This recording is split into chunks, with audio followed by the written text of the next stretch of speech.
सुशांत मेरे सहयोगी इस खबर पर ज्यादा जानकारी के लिए मेरे साथ जुड़ रहे हैं। सुशांत,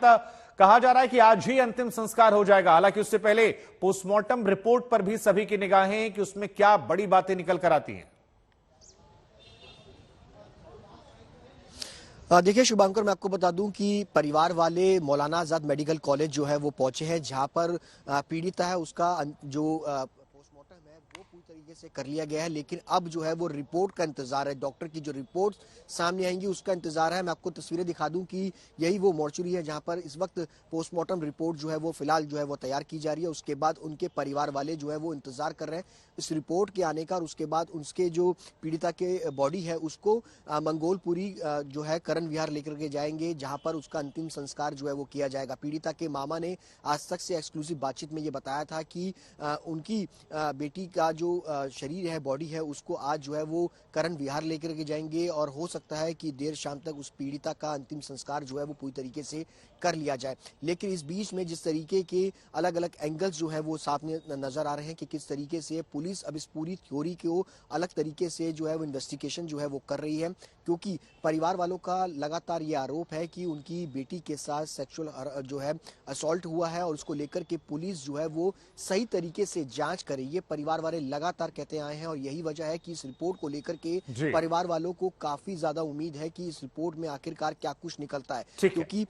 कल जिस तरीके से एक्सीडेंटल का जो पूरा मामला सामने था, उसके बाद अब इस पूरे मामले के अंदर जो कल रात को एक सीसीटीवी आया है जिसमें पीड़िता अपनी एक दोस्त के साथ नजर आई है, तो उसको एंगल भी पुलिस जो है पूरी तरीके से बिल्कुल बहुत सारी बातें हैं जो लगातार खड़े हो रहे हैं। अरविंद भी लगातार मेरे साथ बने हुए हैं। अरविंद,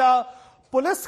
की थ्योरी को लेकर लेकिन सवाल खड़े हो रहे हैं। पुलिस ने शुरुआत में हल्की फुल्की धाराएं लगा दी, रात को पुलिस का अता पता नहीं होता है, 12-13 किलोमीटर तक लड़की खींची आती है। 31 दिसंबर की रात को ये प्रेस कॉन्फ्रेंस होने वाली है, लेकिन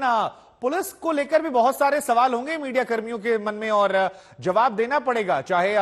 सरकार की तरफ से या गृह मंत्रालय को रिपोर्ट में या फिर आमजनों को भी, क्योंकि दिल्ली पुलिस की एक बड़ी लापरवाही इस घटना में नजर आई है। बिल्कुल नजर आई है। और देखिए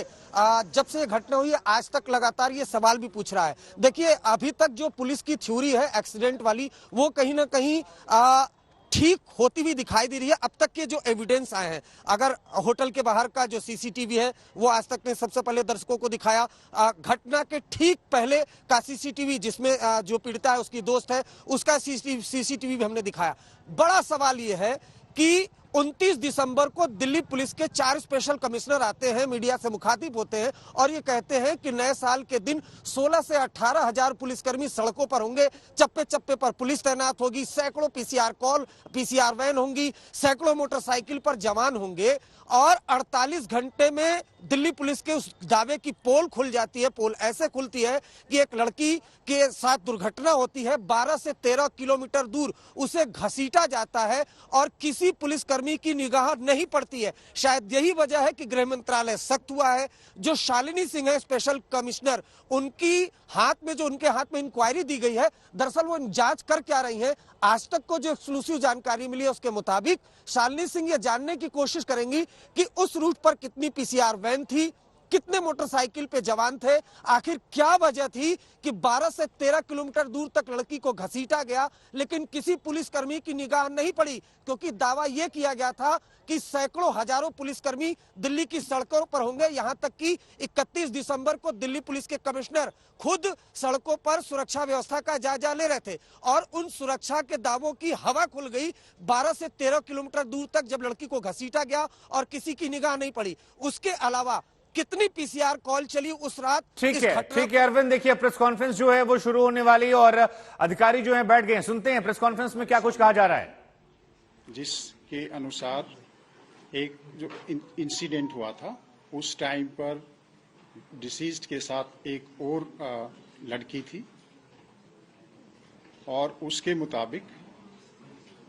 ये जो घटना घटी है उस टाइम पर वो थी और उसको कोई इंजरी नहीं हुई थी और वो उठकर वहाँ से चली गई थी। और इस मुद्दे में हमने जो भी एफर्ट्स किए हैं कल, उसका परिणाम ये रहा कि अब हमारे पास एक इंसिडेंट की आई विटनेस है और वो पुलिस के साथ कोऑपरेट कर रही है, और इसमें अभी 164 सीआरपीसी के तहत उसकी जो स्टेटमेंट है वो रिकॉर्ड कराई जा रही है। यह दिल्ली पुलिस के लिए इस केस के इन्वेस्टिगेशन में एक सिग्निफिकेंट डेवलपमेंट है और जो अक्यूज्ड हैं उनको एक तरह से सजा दिलाने में हमारे लिए महत्वपूर्ण साबित होगा। इसके अलावा इन्वेस्टिगेशन अभी जारी है। इन्वेस्टिगेशन अभी प्रारंभिक स्टेज पर है। बहुत पहलुओं पर इन्वेस्टिगेशन हो रहा है और जल्दी ही दिल्ली पुलिस की ये कोशिश है कि जल्दी ही इस इन्वेस्टिगेशन को कंप्लीट कर लिया जाएगा और जो अपराधी हैं उनको सख्त से सख्त सजा दी